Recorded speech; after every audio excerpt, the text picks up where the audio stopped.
All right, so now that we've got all of our content together, we can go ahead and style all of the text that we've got on our website. So in this lesson, I'm going to cover a number of font properties so that we can further style and make our website look the way that we want it to. So the first thing I'm going to talk about is the font size.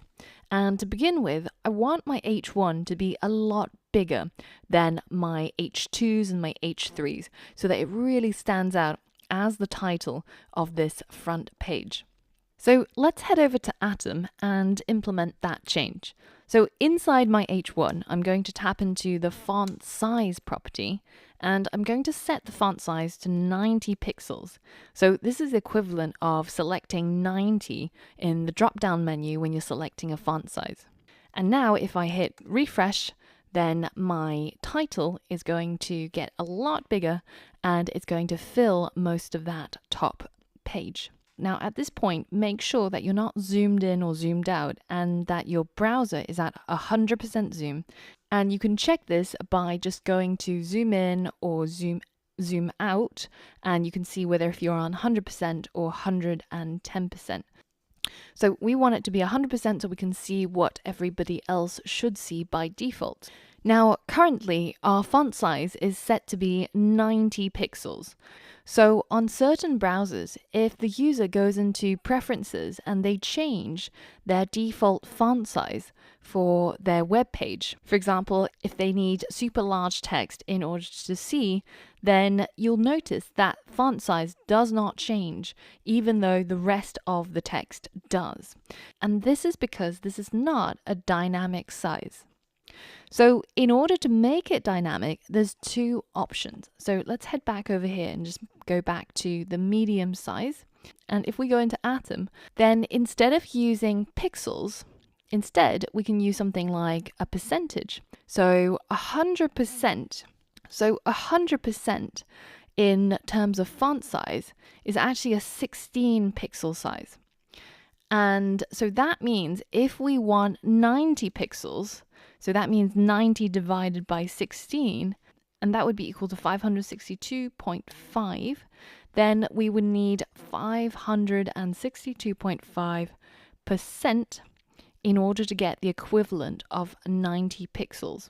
So if we hit save and we go back to our website and I hit refresh, you'll notice that absolutely nothing happens because we're specifying exactly the same font size, but instead we're using a percentage this time.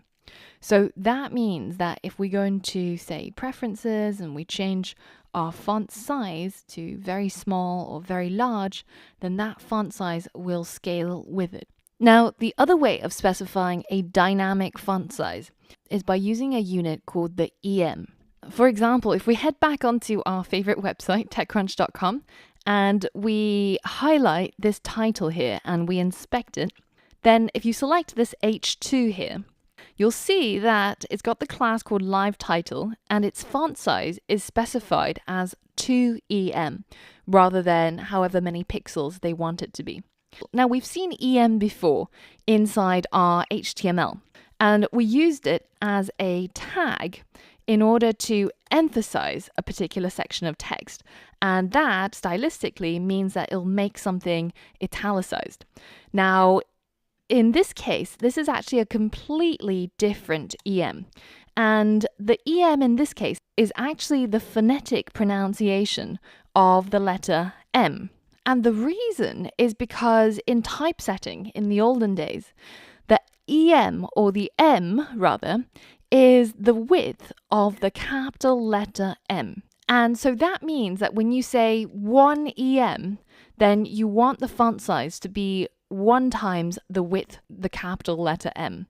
And if you want 2, then that's double the size of the M, etc., etc. Now, in modern days, this is no longer true. But what is true is that 1 EM or 1 M is 16 pixels, as we've seen with our percentages. So 16 pixels is equal to 100% when you're talking about fonts, and it's equal to 1 M or 1 EM. And that means that you can achieve whatever size you want dynamically using either of these methods.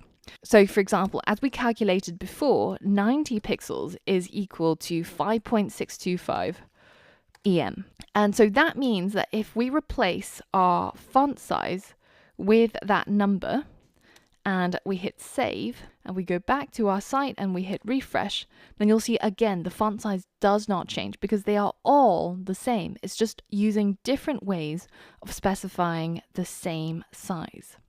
So then the question you might have is, why would you use one over the other? What does it matter?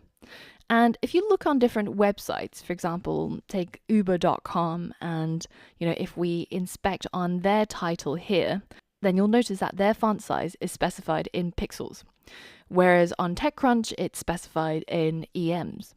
And on other sites you might get percentages. Now, as we mentioned before, if we change the font size, for example, say somebody with accessibility issues, to very large, then these static sized fonts do not change. It stays exactly the same size. Whereas the things that are dynamically sized, for example, things using EM or percentages, they do scale up so that users who have maybe visual impairments, etc., who might want to have a higher font setting, will be able to view the website more comfortably. And that's quite important in terms of making your website accessible to everybody. Now, the argument against that is some web designers say that people with visual impairment these days are more likely to zoom in rather than changing their default font size. And they're more likely to have a higher zoom in order to read all the text on page. And with zoom, it doesn't actually matter whether if your text is statically or dynamically sized, because it will just scale up the website depending on what you're asking it to do. So maybe that's not such an important distinction between statically and dynamically sized fonts anymore, but there is one thing that is really important. And that's the fact that when you're using EM or when you're using percentages, that value is inherited. So if I go into the body here and I specify a font size for everything inside the body, so that's everything on my website, to be, say, 2EM, and then in my H1, I leave my font size as the previous dynamic size. I hit save, and let's head back to our website and we refresh. Then you'll notice that our H1 has now become absolutely gigantic. And that's because the font size gets inherited and added on top of whatever it got from its parent.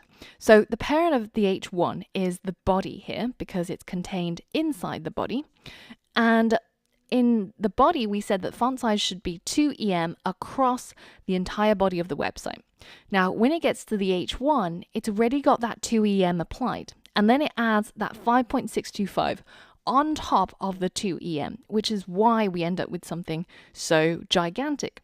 And this is exactly the same with percentages. So if I said, say, 200% in our font size, and I change this to 562.5%, then again, we still get this gigantic font size. But say if I said, the font size should be 20 pixels, and over here it should be 90 pixels, and we go over here, we head back and we refresh, then you see that that font size is staying as 90 pixels. It does not matter what its parent's font size was, because these are static sizes. So that means it can get a little bit dangerous. For example, if you wanted all the text inside your body to be 200%, which remember is 2 times 16 pixels, which is 32 pixels. Now that works fine until you get to a point and you forgot that you did that. And over here, you ended up setting your 5.625 EM or your percent. And then all of a sudden, oh, what's going on? Why does it look like this? And you have to go and debug and try and figure out where did it get this font size from. So for example, we can inspect in our Chrome developer tools and you see, okay, so it's got font size 5.625. That's what I want. But do I have any font sizes anywhere else? And here in the body, even though it's crossed out, that 200% is still being applied. So in order to avoid this, one of the things that we got in the latest version of CSS, which is the version that we're using currently, or the version that I'm teaching you about, is CSS 3. And inside CSS 3, there is something called the REM. and that refers to the root EM.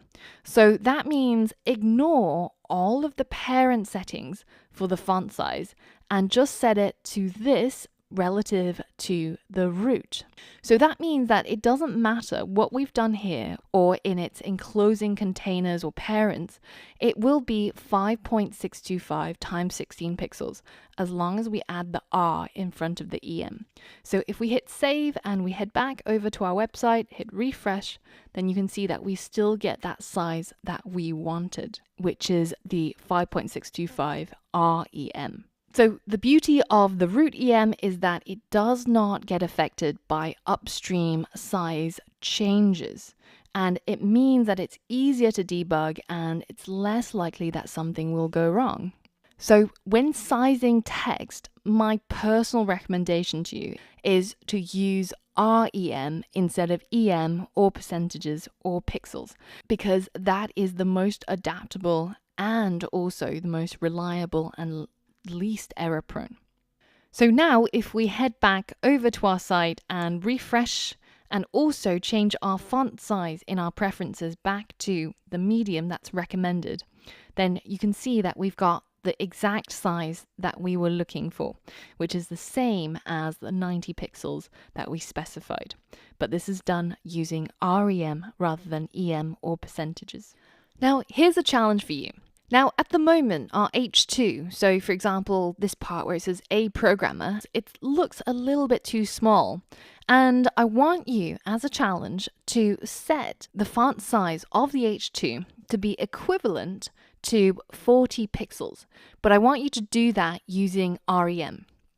So pause the video, go ahead and see if you can figure it out.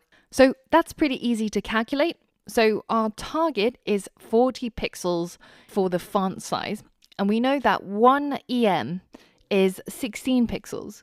So we can simply divide 40 by 16 and we end up with 2.5. So it'll be 2.5 REM in order to achieve the equivalent of 40 pixels for the font size of our H2.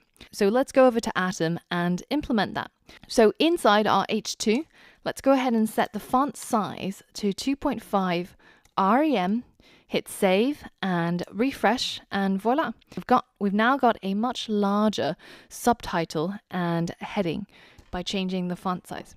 So if that was confusing at all, make sure that you rewind and rewatch some of the parts where we spoke about dynamic font sizing and how it all worked. But now there's just one thing that I want to change about the layout of this website. I would love for this H1 to have a little bit more padding from the top so that it gets pushed down more towards the center of the page. So we can do that by simply adding a 50 pixel margin to the top of our H1 rather than having it as 0 pixels.